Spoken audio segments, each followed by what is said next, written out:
sure all of you are waiting very patiently to hear what the results are. So some of the cool things that we've seen here directly on this farm, Todd mentioned that we're putting compost out in different rates. So 2, 4, and 0 tons of compost in addition to the fertility that he's adding, as well as uric acid as well.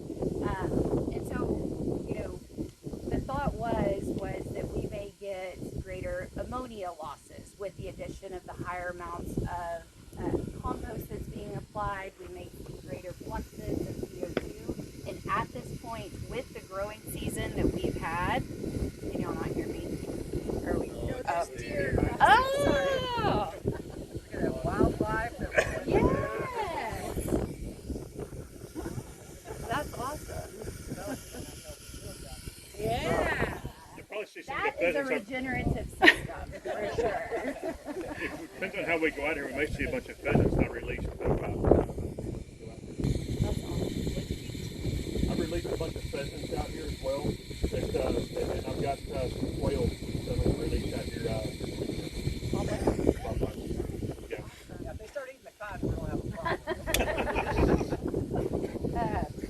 So, as far as the CO2 losses or greenhouse gas losses that we have measured here, we're seeing no differences in the amount of CO2 that's lost from the system. And what that tells me is that we're providing enough of a nitrogen source so that the microorganisms aren't decomposing any sort of carbon that is naturally or has built up over the years, and they're focusing more on the fresh inputs.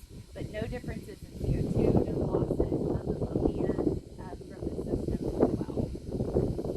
Another thing that I think is pretty exciting, and I have the data here. Todd, are you okay if I talk about the grass and the? Okay. So another thing that we've, as I mentioned, looking at soil organic carbon within the profile. And if you turn to the very back of your handout, fields 102 through 107 are from this farm specifically, and we'll have this same kind of data for all the farms that we've sampled. Farm 103 is CRP, and you know it goes back to at least 1980-ish. As far back as I can get records from Google Earth. Okay, perfect. So, to me, the exciting thing that we're doing from a cropping systems perspective, by incorporating different crops into a rotation, we are having a greater impact on carbon sequestration than we are in most CRP and native systems. Because if you look, 103 has maybe 2.5 tons more carbon in it, down to a 2-foot depth in the soil, compared to the other systems that are involved in the rotation that Todd talked about. So an excellent thing. Over time, I suspect that we'll get to the point of where that CRP is as far as carbon levels are concerned. In addition to just measuring soil organic carbon, we also monitor active carbon fractions that are more indicative of carbon sequestration. Where we have greater active carbon fractions, that's going to lead to greater carbon sequestration in the system.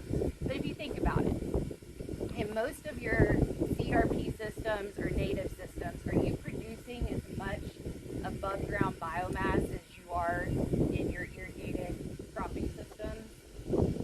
No, right? And that's how carbon works. We have to be able to capture it from the atmosphere, grow a crop that then is going to be cycled below ground and turn into that long-term, more stable carbon. That is what we're trying to build, to provide all the benefits that we get from improving our soil health and our carbon levels in the soil. So we have our cropping systems, we have our compost additions that are all providing benefits. We have some additional work that we're doing outside of Todd's farm where we're looking at compost and manure and the addition of different amendments to those systems. So I'll let Ms. Tessa Roberts tell us about that.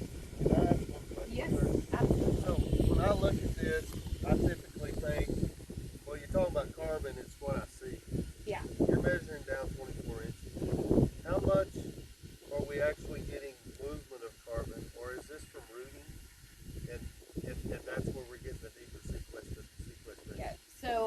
both of those things. So the rooting, as the plant is photosynthesizing, a majority of the carbon that it is pulling from the atmosphere is being released through its roots as root exudates. So all of that carbon is feeding the microbes, whether it be in the top couple of inches or down to 12 inches in depth.